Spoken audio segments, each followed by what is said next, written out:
ആദ്യം നമ്മൾ പ്രൈമറിയിൽ ചെയ്യുന്നത് എന്താണെന്ന് വെച്ചിട്ടുണ്ടെങ്കിൽ നമുക്ക് കറൻസീസ് സെറ്റ് ചെയ്യണം. കറൻസി ഇതിൽ സെറ്റ് ചെയ്തിട്ടുണ്ടാവില്ല. അപ്പോൾ നമ്മൾ അഡ്മിനിൽ പോയിട്ട് ഇന്ത്യൻ കറൻസീസ് കൊടുക്കാം. എന്നിട്ട് ഇവിടെ ആഡ് കൊടുക്കും. ആഡ് കൊടുക്കുമ്പോൾ നമുക്ക് ന്യൂ കറൻസി എന്ന് പറഞ്ഞ് വരും.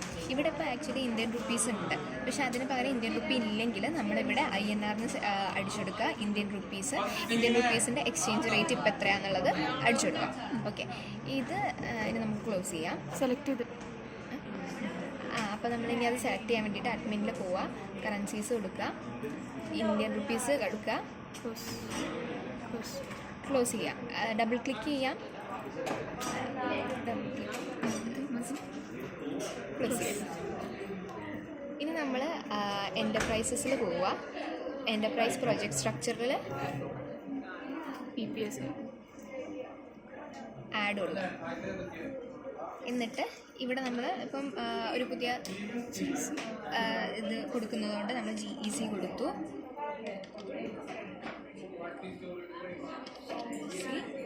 ഇനി നമ്മളിവിടെ GEC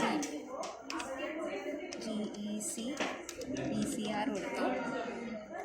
എന്നിട്ട് നമ്മൾ ആഡ് ചെയ്യാം. ഓക്കെ, അപ്പോൾ ആഡ് ചെയ്യുമ്പോൾ നമുക്ക് ഇവിടെ ഇങ്ങനെ വരും. ഇത് വേണ്ട, ഡിലീറ്റ് ചെയ്യാം. ഇനി അടുത്തത് നമ്മൾ ഇതിൽ അഡ്മിൻസിൽ തന്നെ പോയിട്ട് നമുക്ക് OBS എന്ന് പറഞ്ഞിട്ടൊരു ഓപ്ഷൻ ഉണ്ട്. ഈ OBSൽ നമ്മൾ CEO ആണ് കൊടുക്കേണ്ടത്. ഓക്കെ, അപ്പോൾ നമ്മളിവിടെ CEO അത് നമുക്ക് ഇഷ്ടമുള്ള ഇത് കൊടുക്കാം. അപ്പോൾ നമ്മളിവിടെ CEO എന്നുള്ളതാണ് കൊടുത്തേക്കണേ. എന്നിട്ട് ആഡ് കൊടുക്കാം. ഓക്കെ, മാറി CEO ക്ലോസ് ചെയ്യാം. അപ്പോൾ ഇനി നമ്മളത് ചെക്ക് ചെയ്യാൻ വേണ്ടിയിട്ട് എൻ്റർപ്രൈസ് പ്രൊജക്ട് സ്ട്രക്ചറിൽ പോയിട്ട് താഴെ റെസ്പോൺസിബിൾ മാനേജർ നോക്കുമ്പോൾ CEO കിട്ടും. ഓക്കെ, ഇനി നമ്മളത് ക്ലോസ് ചെയ്യും. ഇനി അടുത്തത് പിന്നെ നമ്മളിതിൽ പ്രിഡിസസറൊക്കെ ആഡ് ചെയ്യാനുണ്ട്. അപ്പോൾ നമ്മൾ പ്രൊജക്ട് നെയിംസിൽ പോവുക, റൈറ്റ് ക്ലിക്ക് ചെയ്യുക. നമുക്കിവിടെ കോളംസ് എന്ന് പറഞ്ഞിട്ടൊരു ഓപ്ഷൻ ഉണ്ട്. ആ കോളംസ് സെലക്ട് ചെയ്യുക. അപ്പോൾ അത് റൈറ്റ് ക്ലിക്ക് ചെയ്യുമ്പോൾ കോളംസ് വരും. അതിൽ കസ്റ്റമൈസ് കൊടുക്കുക. ഇനി നമുക്കിതിൽ ഓപ്ഷൻസ് ഏതൊക്കെയാണ് വേണ്ടതെന്നുള്ളത്, ആക്ടിവിറ്റി വേണം, പ്രിഡിസസർ വേണം, ഡ്യൂറേഷൻ വേണം. അപ്പോൾ അതിനനുസരിച്ചിട്ട് നമ്മളിത് ആഡ് ചെയ്ത് കൊടുക്കുക. പ്രൊജക്റ്റ് ID ഉണ്ട്, പ്രൊജക്റ്റ് നെയിം ഉണ്ട്. അപ്പോൾ നമ്മൾ സെലക്ട് ചെയ്തിട്ട് ഇവിടെ ആഡിൽ പോവുക. ഇത് നമ്മൾ ചെയ്യണ പ്രിഡിസസറൊക്കെ ചെയ്യാൻ വേണ്ടിയിട്ട് അതിൻ്റെ മുന്നേ നമ്മൾ ചെയ്യേണ്ട പ്രോസസ്സാണ്. ആഡ് കൊടുക്കുക. എന്നിട്ട് ഇവിടെ GCTCR നെക്സ്റ്റ് കൊടുക്കുക. ഇവിടെ ഒരു പ്രൊജക്റ്റ് IDയിൽ നമുക്ക് EX3 കൊടുക്കാം. ഇവിടെ എക്സ്പെരിമെൻറ്റ് 3 നെക്സ്റ്റ് കൊടുക്കാം. ഒക്കെ നെക്സ്റ്റ് കൊടുത്ത് ലാസ്റ്റ് കൺഗ്രാജുലേഷൻസിൽ ഫിനിഷ് കൊടുക്കാം. ഇനി നമ്മൾ ഈ ആക്ടിവിറ്റീസിൽ പോവാം. എന്നിട്ട് ഇതാണ് ആക്ടിവിറ്റീസ്. ഇതിൽ ആഡ് ചെയ്യാം.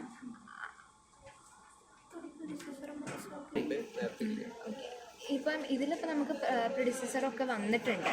അപ്പോൾ ഇനിയിപ്പോൾ ഇല്ല എന്നുള്ള കേസാണെങ്കിൽ നമ്മളിത് ആഡ് ചെയ്ത് കഴിഞ്ഞതിന് ശേഷം നമ്മളിവിടെ പോയിട്ട് റൈറ്റ് ക്ലിക്ക് ചെയ്യുക, കോളംസ് കൊടുക്കുക. ഇവിടെ ഇങ്ങനെ ഇത് വരും. ഇതിൽ നമുക്കിപ്പം ഇവിടെ പ്രിഡിസസർ ഉണ്ട്. അപ്പോൾ ഇത് പ്രിഡിസസർ കിട്ടാൻ വേണ്ടിയിട്ട് ലിസ്റ്റിൽ നമ്മൾ പോയി ക്ലിക്ക് ചെയ്യുന്ന സമയത്ത് ഈ പ്രിഡിസസർ ആക്ച്വലി ഇവരുടെ ആയിരിക്കും ഉണ്ടാവുക. നോക്കാം. ഓക്കെ, ഇങ്ങനെ ആയിരിക്കും വരുന്നുണ്ടാവുക. ഇത് നമുക്ക് ഇങ്ങോട്ടേക്ക് ആഡ് ചെയ്യണം. അപ്പോൾ നമ്മൾ ഇത് കൊടുക്കും. അപ്പോൾ പ്രിഡിസസർ നമ്മൾ നോക്കുമ്പം സ്റ്റാർട്ടിൻ്റെ മുകളിലാണ് വരേണ്ടത്.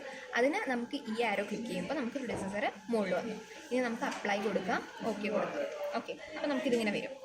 ഇനി എന്താ ചെയ്യേണ്ടതെന്ന് വെച്ചിട്ടുണ്ടെങ്കിൽ നമ്മൾ ഇവിടെ പോയിട്ട് ആഡ് ചെയ്യാം. ഈ ആക്ടിവിറ്റീൻ്റെ അവിടെ നമ്മൾ ഇത് നോക്കുക. ഇതാണ് ആക്ടിവിറ്റീസ്. ഈ ആക്ടിവിറ്റീസ് നമ്മൾ ആഡ് ചെയ്ത് കൊടുക്കണം. അതിന് ആദ്യം ഞാൻ ആക്ടിവിറ്റി നെയിമിൽ A സെലക്ട് ചെയ്തു. നെക്സ്റ്റ് ഇതിപ്പോൾ നെക്സ്റ്റ് അടിച്ച് പോയിട്ട് എല്ലാം നെക്സ്റ്റ് അടിക്കുക ചെയ്യുക. അതിന് പകരം നമുക്ക് ഫസ്റ്റ് തന്നെ ഫിനിഷ് അങ്ങ് കൊടുക്കാം. ഓക്കെ, ഇനി അടുത്തത് വീണ്ടും ഇതേപോലെ തന്നെ നമ്മൾ I വരെ നമ്മൾ കയറ്റണം. ഓക്കെ, ഫിനിഷ് കൊടുക്കാം. ഓക്കെ, അത് സ്കിപ്പ് ചെയ്യാം. ഇനി I നമ്മൾ അടിക്കുകയാണ്. ആക്ടിവിറ്റി നെയിമിൻ്റെ അവിടെ I അടിച്ചു. എക്സ്റ്റെൻഡ് ചെയ്യുക, ഫിനിഷ് ചെയ്യുക. ഓക്കെ, ഇനി നമുക്ക് ഇവിടെ കൊടുക്കേണ്ടത് ഡ്യൂറേഷൻസ് ആണ്. ഡ്യൂറേഷൻസ് എന്ന് പറയുമ്പോൾ ഇതാണ് നമ്മുടെ ഡ്യൂറേഷൻസ്. അപ്പോൾ അത് മാറ്റാൻ വേണ്ടിയിട്ട് ഇവിടെ ക്ലിക്ക് ചെയ്യാം. ഇതാ ഡ്യൂറേഷൻ.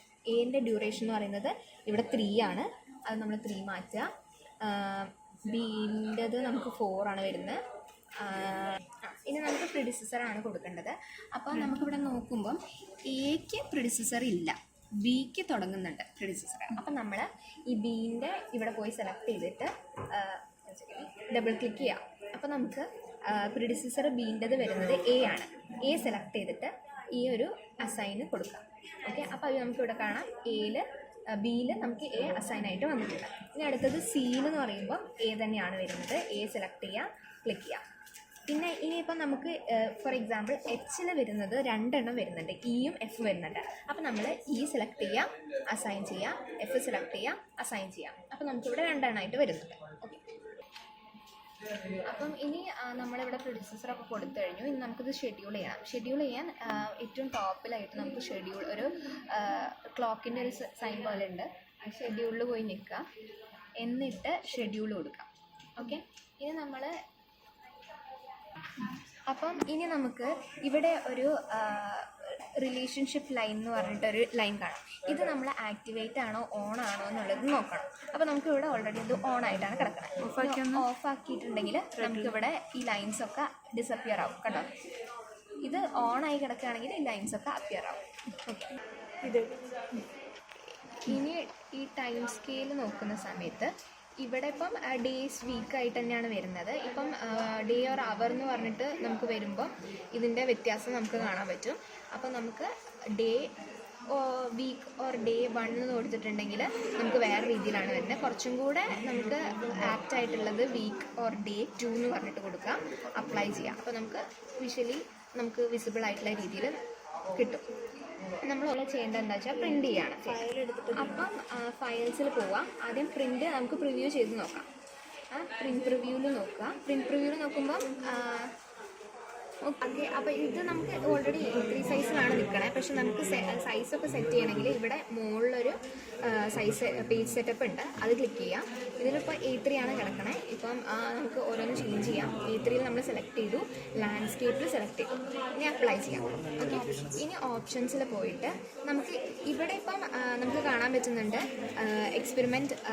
ഈ കംപ്ലീറ്റ് സെറ്റ് ഓഫ് സാധനം കംപ്ലീറ്റ് ആയിട്ട് നമുക്ക് കിട്ടുന്നുണ്ട്. I തൊട്ട് A വരെ, സ്റ്റാർട്ടിങ് തൊട്ടിട്ട് എൻഡ് വരെ നമുക്ക് കിട്ടുന്നുണ്ട്. ഇൻ കേസ് അത് കിട്ടിയിട്ടില്ലെങ്കിൽ നമ്മൾ ഇതിൽ സെലക്ട് ചെയ്യുക, കസ്റ്റം ടീച്ചിൽ പോവുക, ചേഞ്ചസ് വരുത്താം. ഓരോന്നും ഇൻക്ലൂഡ് ആവണ രീതിയിൽ, ഇതുവരെ ഇൻക്ലൂഡ് ആവണ രീതിയിൽ നമ്മൾ സെലക്ട് ചെയ്യാം.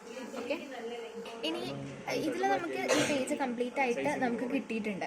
പക്ഷേ ഇൻ കേസ് അത് കിട്ടിയിട്ടില്ല എന്നുണ്ടെങ്കിൽ നമ്മൾ ഈ പേജസ് എന്നുള്ള ഇതിൽ പോവുക.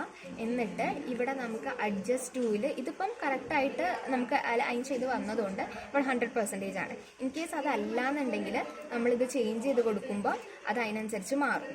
ഓക്കെ, അപ്ലൈ അപ്പോൾ നമുക്ക് 99 കൊടുത്തിട്ട് അപ്ലൈ ചെയ്യുമ്പോൾ അതിനനുസരിച്ച് ചേഞ്ച് ആവും. ഓക്കെ, അത്രേ ഉള്ളൂ. ഇനി നെക്സ്റ്റ് നമുക്കിത് പ്രിൻറ്റ് ചെയ്യാൻ വേണ്ടിയിട്ട് പ്രിൻറ്റിൽ പോവാം. മൈക്രോസോഫ്റ്റ് പ്രിൻറ്റ് ടു PDF തന്നെയാണ് വേണ്ടത്. ഓക്കെ കൊടുക്കുക. നമ്മൾ എവിടെയാണ് പ്രിൻറ്റ് ചെയ്യാൻ വെച്ചിട്ട് അതിൽ സേവ് ചെയ്യാം.